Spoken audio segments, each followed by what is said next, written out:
Ja, hallo Freunde und herzlich willkommen zu einem neuen Video auf unserem Kanal. Mein Name ist Christian und ich bin natürlich wieder mit Melanie am Start. Und wir sind, wie ihr vielleicht schon im Hintergrund erkennen könnt, an einem sehr mystischen Platz. Es ist früh am Morgen und wir haben zum einen ein riesiges Tor in einen Tunnel und hier haben wir ein Gewässer vor uns. Und um was es genau hier geht, das erfahrt ihr in dem Video. Also bleibt dran. Ja, wir sind heute im Prinzip im Geheimnis bzw. einer Aussage auf der Spur. Und zwar, dass es sich hierbei womöglich um ein U-Boot-Tunnel handeln soll, beziehungsweise ein Versteck für U-Boote im Zweiten Weltkrieg. Und ob das alles so wirklich stimmt, das wollen wir heute einfach mal ein bisschen aufdecken und uns anhand der Sachen, die wir jetzt hier vor Ort finden, das ein bisschen aufklären, ob das halt wirklich Tatsache ist, also der Tatsache entspricht, oder ob das halt eher Quatsch ist. Also was wir jetzt zu Anfang sehen, ihr habt ja gerade hier Melanie gesehen, wir haben wirklich ein riesiges Zugangsportal, was man hier schließen konnte, aus Metall. Das sieht halt richtig krass aus. Wir haben hier diverse Ankerpunkte, wo man wahrscheinlich das Tor arretieren konnte oder irgendwie noch einen Seilzug verbunden hat. Das ist jetzt schwer zu beantworten. Und ja, hier ist im Prinzip dann der Zugang in diesen Kanal. Und ja, ich sage jetzt auch nicht genau diesen Ort, um es einfach wieder hier ein bisschen auch zu schützen, das Ganze. Aber ich kann so viel sagen, dass sich das halt im belgischen Hinterland befindet. Also wir befinden uns hier schon mal nicht an der Küste, was, sage ich mal, eine Stationierung von U-Booten eigentlich schon nahezu ausschließt. Es ist auch so ein Binnengewässer und wir haben hier keinen direkten Zugang jetzt zu einer Küste. Und soweit ich hier nachgelesen habe, ist auch die Kanalverbindung hier mit Schleusen und so weiter eigentlich fast gar nicht gegeben. Und es stellt sich für mich jetzt die Frage, warum man dann, sage ich mal, ein U-Boot so weit ins Hinterland hätte verbringen sollen, dass das jetzt hier funktioniert hätte. Also wir werden uns das jetzt erstmal hier weiter angucken und schauen, inwieweit wir das noch weiter aufklären können. Wir gehen jetzt erstmal hier durch, das ist jetzt hier alles offen und ja, auf jeden Fall riecht das hier schon ziemlich nach faulen Eiern. Das ist, weil hier relativ wenig Bewegung drin ist. Hier ist jetzt nochmal das Zugangsportal von der anderen Seite, nachträglich auch nochmal gesichert. Und was uns zuallererst auffällt, ist, dass das hier komplett geziegelt ist. Also wir haben hier nichts Betoniertes.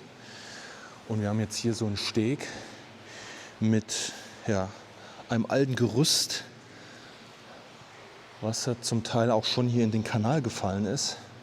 Also es ist schon wirklich sehr stark verrostet, man kann das hier erkennen. Und ja, dieser Tunnel, dieser Kanaltunnel, also der hier den Kanal verbindet, der ist Ende des 19. Jahrhunderts um 1882 bis 85 errichtet wurde. Und man hat in 1958, 53 oder 58, bin mir nicht mehr ganz so sicher, hat man den wieder geschlossen. Ja, zuallererst müssen wir halt wirklich mal die Dimension einfangen. Ich mache mal die Taschenlampe runter. Da hinten seht ihr Melanie. Also der Tunnel ist ca. 1 Kilometer in der Länge. Und was hier auffällt, ist wirklich schon diese krasse Versinderung, die natürlich entsteht, wenn hier überall Wasser durchdrückt. Das sieht man das ja auch an den Seiten. Auf der anderen Seite, da war auch ein Geländer. Und da sieht man sogar noch Holzbohlen, also wahrscheinlich richtige Eichenbalken, die da festgemacht sind.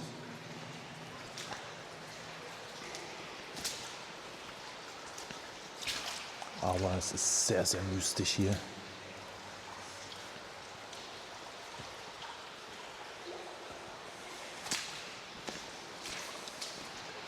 Man sieht auch hier, hier sind so Pflastersteine eingearbeitet. Also auch hier wahrscheinlich nicht viel mit Beton gearbeitet. Deshalb müssen wir einfach mal die Augen offen halten, dass wir nicht hier irgendwo absegeln. In diese Brühe will ich hier nicht reinfallen. Aber das ist auch krass hier. Schaut euch das mal an. Diese Versinderung. Hier haben wir auch einen Anschluss. Also Strom wird hier auch durchgegangen sein. Klar, wenn das jetzt bis in die 50er Jahre betrieben wurde, hat man das ja wahrscheinlich dann immer wieder auch aufgerüstet mit dem neuesten Stand der Technik. Ich weiß auch gar nicht, wie tief das hier ist. Man kann hier leider, oh doch, man kann glaube ich runter gucken, aber das ist stark mit Sedimenten versetzt. Alles ein bisschen sandig. Oh.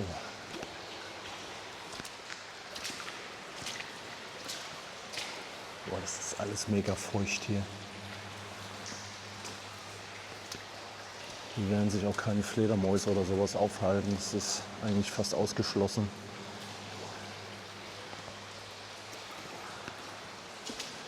Und die Tore, die man da am Eingang jetzt gesehen hat, oh, das muss ich ja eben mal kurz innehalten. Guckt euch das mal an hier. Also jeder, der Spaß hat an solchen Formationen hier, was man auch häufig im Bergbau beobachten kann, also im Bergwerken, guckt euch das mal an. Das sieht so aus wie irgendwas aus dem menschlichen Körper. Hier sieht so ein bisschen aus wie ein Gehirn.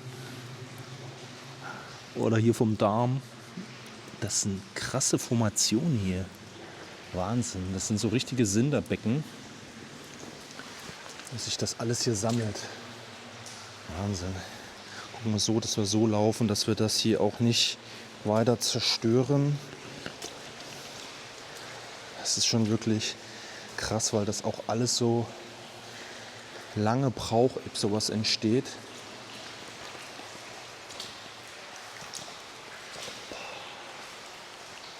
Überall sind Sinterröhrchen, Stalaktiten, die sich schon gebildet haben. Also das ist wie, als ob wir jetzt gerade auf einem anderen Planeten sind. Guckt euch das mal an, ey. Es ist wie, als ob das hier so ein Alien, keine Ahnung, Symbiont ist, der sich hier breit macht. Hier so wie bei Alien die Wiedergeburt. Das sieht schon spektakulär aus. So, es ist gerade schwer einzuschätzen, ob wir jetzt so in der Mitte von der Anlage sind. Nee, ich glaube noch nicht. Zumindest das erste Drittel haben wir. Und hier ist jetzt hier noch so ein Aufbau, so ein Steg in der Mitte. Aber das ist auch alles später reingekommen. Da ist ein Durchbruch von oben. Ich vermute mal, dass man entweder hier Wasser reingelassen hat oder Wasser rausgezogen hat über eine Pumpe. Und ja, da hinten sehe ich irgendwo Licht, aber das ist noch ein ganzes Stück entfernt. Es sind auch noch diverse Versorgungsrohre, Leitungen. Die sind aber auch alle schon gekappt. Aber ja, was auf jeden Fall auffällt, ist, dass, sage ich mal, wenn man irgendwo ein U-Boot auch verstecken will, wenn man sich die großen U-Boot-Häfen und so weiter anguckt, Trockendocks in Frankreich und so weiter, wo man von da aus den U-Boot-Krieg gegen die Alliierten geführt hat im Atlantik, dann fällt halt auf, dass auch sämtliche Versorgung hier einfach fehlt, um jetzt ein U-Boot, sage ich mal, auch zu reparieren, zu warten und das Personal auch irgendwo unterzubringen. Und das ist halt ein einfacher Bootstunnel, wo damals Fährschiffe durchgeleitet wurden. Bis zu 300 Tonnen wog so ein Fährschiff. Und das ist einfach im Prinzip ein Relikt aus dem Industriezeitalter, wo es halt losging mit Maschinen und so weiter. Also nicht nur per Hand irgendwie was produzieren, sondern in Form mit Maschinen. Das Industriezeitalter hat ja einen enormen Schub nach vorn gebracht, technologisch. Und in diesem Zeitalter ist das halt einzuordnen und größtenteils zu nutzen.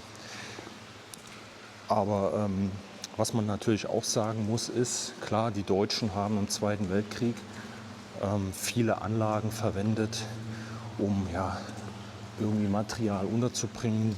Das kann durchaus sein, dass das hier auch mal irgendwie als Depot genutzt wurde für irgendwas. Aber das ist in keinerlei Archiven oder irgendwelchen Dokumenten belegbar. Und erst recht nicht ein U-Boot. Und wie gesagt, Binnenhafen, Binnengewässer, kein Zugang irgendwie direkt zur Küste. Und wenn, ist es über keine Ahnung wie viele Kanäle, Schleusen und so weiter. Das hätte sich ja überhaupt nicht gelohnt. Das würde ja überhaupt gar keinen Grund geben, logistisch das zu tun. Es gab in Brügge zum Beispiel, in Belgien gab es U-Boote, deutsche, die hat man aus dem Ersten Weltkrieg, die hat man aber auch über den Landweg dahin gebracht und da auch erst zusammengebaut. Das gab es auch, aber Brügge und dieser Ort hier, das sind Kilometer Unterschiede. Ne? Also das ergibt halt einfach keinen Sinn. Und deshalb kann man eigentlich klar sagen, es ist mystisch, es ist versteckt und es sieht halt brachial aus. Auch mit diesen Toren. Die Tore zum Beispiel, die sind eingesetzt worden, damit das hier im Winter nicht vereist, das Ganze. Ne? Damit das eisfrei bleibt und die Schifffahrt im Prinzip hier weiter funktionieren kann. Nicht, weil man jetzt irgendwo was verstecken wollte. So, und das geht jetzt halt hier auch. Ich müsste jetzt fast am Ende sein. Mella ist jetzt da in der Mitte gestoppt. Das ist ein kleines Stück. Hier sieht man jetzt auch die Steine wieder mehr. Also der mittlere Bereich kann man jetzt sagen, der ist mit Sinterbecken mittlerweile gefüllt. Da staut sich das Wasser hier oben auf dem Bereich, auf dem Steg. Ja, man sieht auch hier an der Seite keinerlei Abgänge großartig.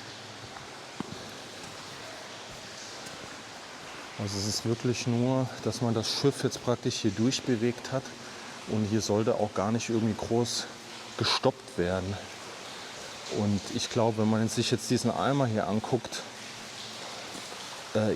war hier auch gar nicht großartig Tiefgang möglich. Ne? Also ein U-Boot hätte ja so gesehen gar nicht hier bewegt werden können.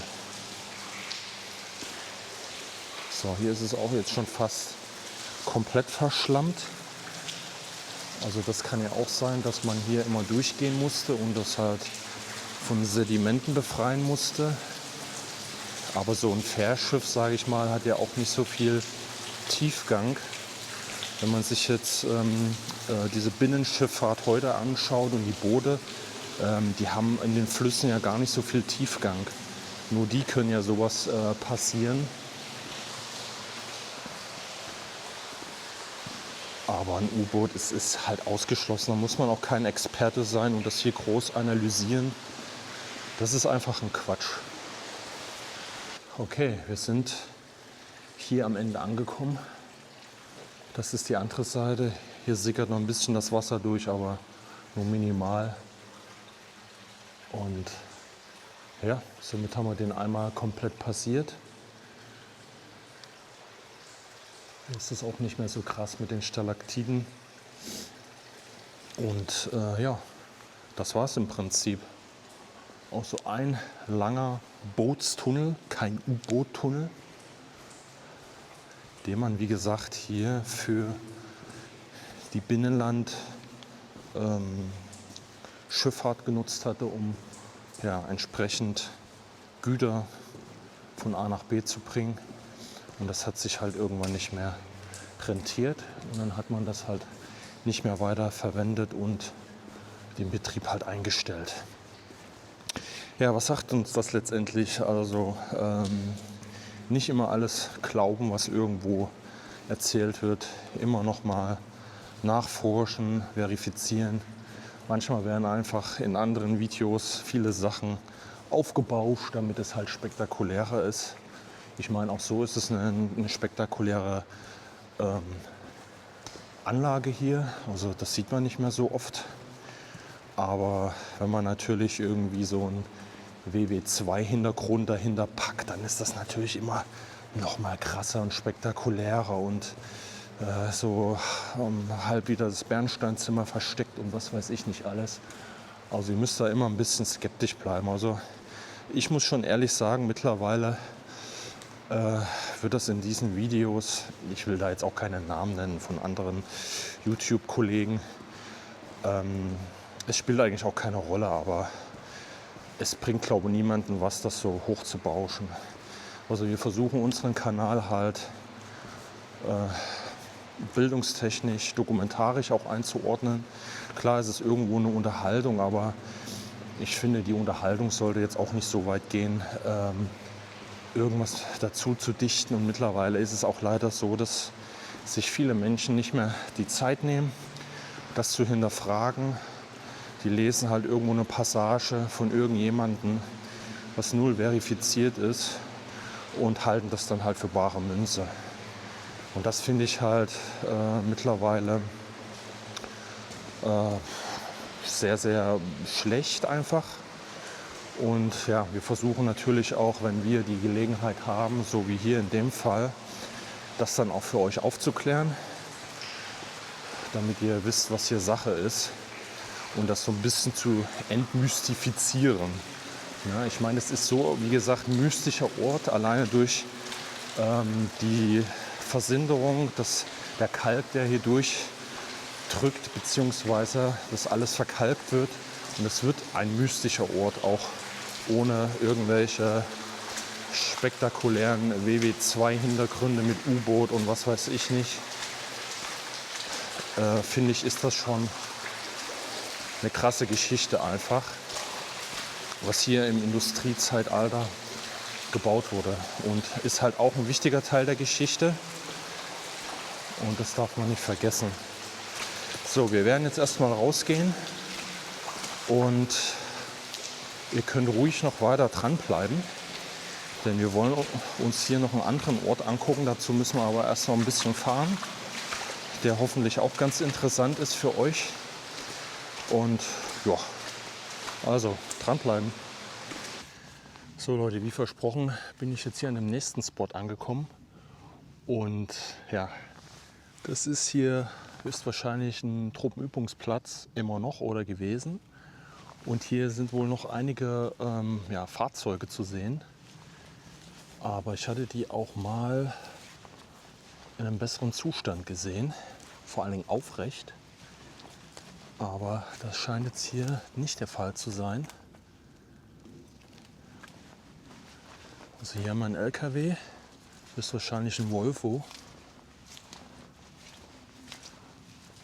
Ich weiß nicht, was die hier für Übungen machen. Vielleicht geht es darum, ja, Fahrzeuge so ein bisschen zu versuchen, aus dem Gelände zu bewegen, wenn sie verunfallt sind oder halt einfach einen Schaden haben und nicht mehr wegkommen. Und dass man hier wahrscheinlich so ein bisschen simuliert. Mein Gott, ich bin heute einfach zu früh aufgestanden. Diese Fahrzeuge halt aus dem Gelände zu schaffen, das kann ich mir halt nur vorstellen. Aber ich weiß nicht, ob das hier so ist. Weil man hat den wahrscheinlich nur so als Ankerpunkt verwendet, um das eigene Fahrzeug, was genutzt wird, halt rauszuziehen. Kann auch sein. Kann ja mal jemand von euch sagen, der noch aktiv dient und vielleicht solche Übungen gemacht hat, was man genau hier bezweckt hat. Das ist schon krass, wie der jetzt hier so liegt. Wahnsinn. Müsste ein Volvo gewesen sein.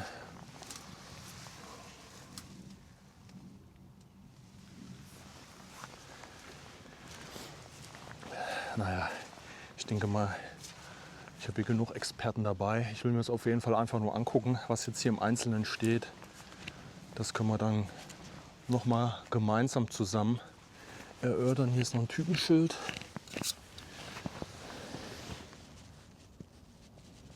Ja, aber damit kann ich jetzt ad hoc nichts anfangen. Boah, ey, die haben das Ding komplett auf links gedreht hier.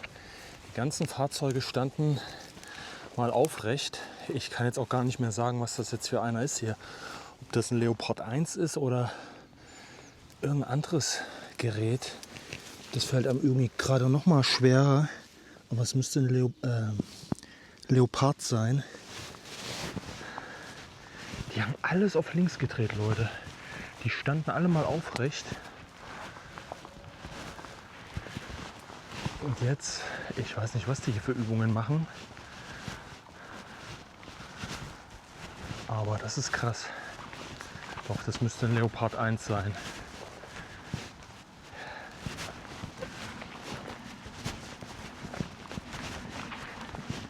Alles auf links gedreht. Hier ist die Kanone noch zum Teil. Ist die schon kaputt? Ich kann es auch gar nicht erkennen.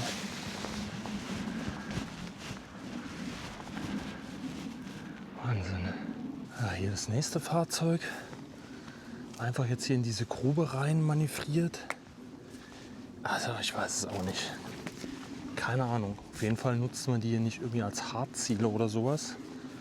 Muss auch ein Volvo sein. Carrefour steht da noch dran. Jugoslawien-Einsatz gewesen. Ja, da steht's Volvo. Aber alles schon hier ausgeschlachtet.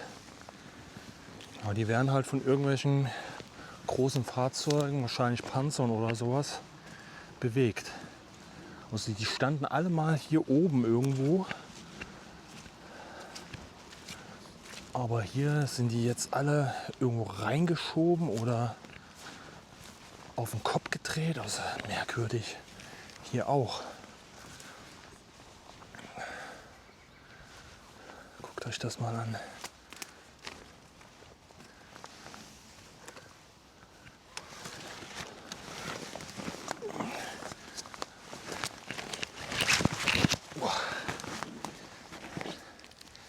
Weil das Krasse ist, dass man auch heute noch oder bald halt auch nicht mehr auch auf diesen Truppenübungsplätzen diese Fahrzeuge immer mehr abholt. Ich hatte jetzt auch schon mal welche besucht gehabt, da waren die Fahrzeuge auch schon weg, dass die mittlerweile auch schon wieder so alt sind, obwohl die jetzt nichts mit dem Zweiten Weltkrieg zu tun haben, aber dass man die aufbereiten will fürs Museum etc., weil es halt kaum noch Fahrzeuge gibt. Früher war es egal, da hatte die Truppe noch genau solche Fahrzeuge oder die hatten sie erst kurz vorher ausrangiert, da hatte keiner Interesse dran. Aber jetzt sieht das schon anders aus.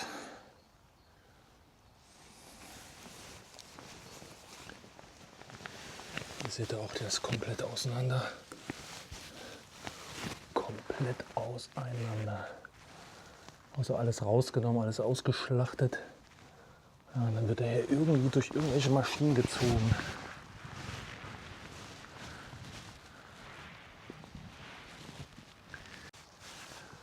So, ihr habt das ja noch mal von hinten. Krass. Naja, das ist über ein Jahr her, wo ich die Location mal entdeckt habe und jetzt erst die Möglichkeit gefunden, hier mal vorbeizugehen. Aber ja gut, ist halt dann Übung, ne? Da geht man nicht zimperlich mit solchen Sachen um.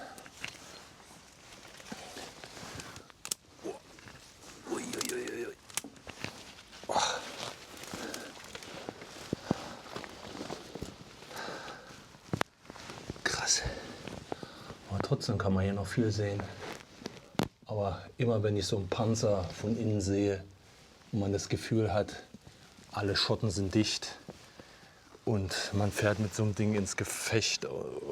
Es ist wie so ein Sarg einfach nur. So ein Metallsarg. Und sowas schützt einen ja heutzutage auch überhaupt nicht mehr. Es sieht zwar immer gewaltig aus, aber irgendwie, weiß ich nicht, möchte ich damit nicht unterwegs sein. Ich weiß nicht, wie es aktuell Dienenden so geht, die mit diesen Leopard 2 und so weiter unterwegs sind.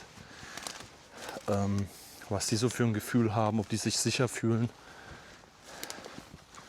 Man sieht das ja in aktuellen Konflikten, dass diese Dinger auch mittlerweile so schnell ausgeschaltet werden. Das ist wirklich krass. Also es gibt hier noch auf jeden Fall ein Fahrzeug, das muss ich noch finden. Das war auch ganz interessant. Jo, gucken wir mal, machen wir uns mal auf den Weg.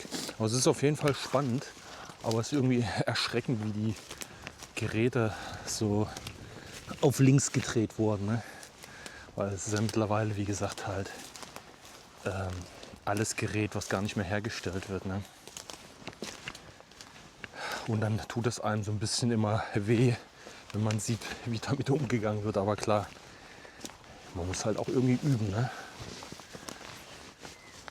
So, mein Funkmikro hat jetzt gerade irgendwie die Flocke gemacht. Ich hoffe, ihr könnt mich jetzt trotzdem noch gut verstehen. Wie ich schon meinte, also man macht hier höchstwahrscheinlich Übungen, um solche Fahrzeuge aus dem Gelände zu ziehen. Weil hier hat man jetzt auch eines einfach hier reinrutschen lassen, platziert. Und man muss höchstwahrscheinlich dann hier mit irgendwelchen Ankerpunkten versuchen, das Fahrzeug dann hier aus der Situation zu bekommen. Oh. So, dann können wir mal eben gucken, ob wir hier irgendwo ein bisschen reinkommen. Aber wahrscheinlich aus Sicherheitsgründen nicht. Oh. Ah, doch. Zumindest können wir hier einen kleinen Blick riskieren. Jo. Mal eben gucken, Taschenlampe rausholen, dann können wir vielleicht hier noch mal eben reinschauen. So, mal gucken, ob ich hier irgendwie trockenen Fußes hier reinkomme. Hält das hier? Hält noch. Okay, Stiefel sieht auch mal gut aus. Ja, so sieht der hier von innen aus. Boah. Ey, das ist auch immer alles nichts für große Leute, ne? Das muss man einfach so sagen.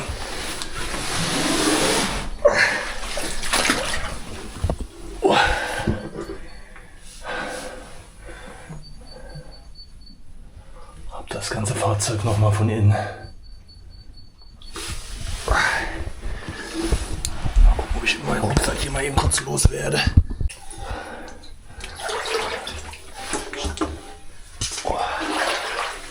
Wirklich, guck mal, wie ich hier gehe. Das kann man keinem erzählen. In die Hocke kann ich auch nicht richtig gehen. Boah, wenn ich das schon sehe hier für den Fahrer, ne? Oh, da kriege ich Platzangst. Obwohl ich da nicht so empfindlich bin, aber...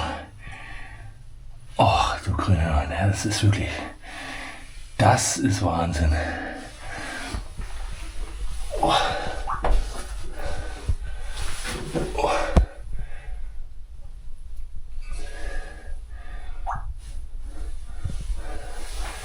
Also das ist wirklich Wahnsinn hier. Und hier direkt daneben der Motor, auch nicht schlecht. Boah. Also, ich weiß nicht, wie es euch geht. Und ich kenne die aktuellen Fahrzeuge so nicht, also von innen, wie groß die sind, aber das ist wirklich... Und dann, wenn man getroffen wird, hier irgendwie schnell raus.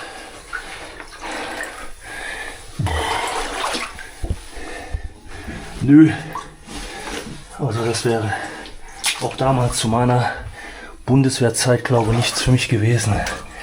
Obwohl mein Bruder, der ist sogar noch größer wie ich, diesen kleinen, ich weiß nicht, ob das ein Panzer oder ein Schützenpanzerwagen ist, von der Bundeswehr, dieser kleine. Ich komme jetzt gerade nicht auf den Namen. Also da, den... ist er auch gefahren. Und er hat ja auch irgendwie reingepasst, aber... Gut, ich sag mal so, wenn man jung ist, da... Wenn man jung ist, da ist das vielleicht alles auch einfacher. Gut, ich bin jetzt auch nicht alt, aber sich jetzt hier drin von A nach B zu bewegen... Gut, schwierig ist es jetzt gerade, weil ich will jetzt nicht unbedingt hier in der Brühe landen. Aber ist spannend, oder? Hat wieder was so ein bisschen von Endzeitstimmung.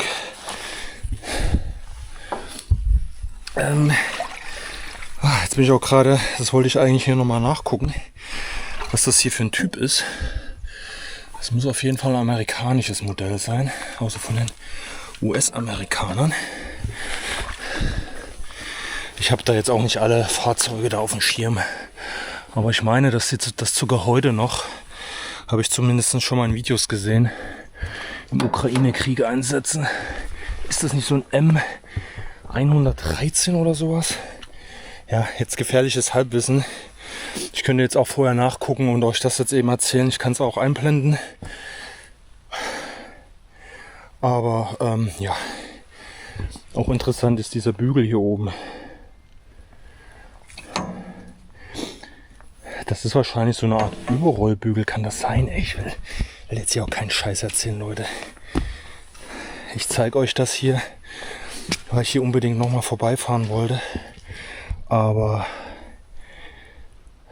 ich werde mir jetzt nicht anmaßen, das jetzt hier genau zu benennen. Ich finde es einfach nur interessant, weil es sogar damals zu meiner Dienstzeit hatten wir auf dem Truppenübungsplatz so einen Pettenpanzer sogar noch gehabt. Der ist ja auch bis in die 50er oder noch länger. Ich glaube, im Vietnamkrieg hatten die den auch noch eingesetzt.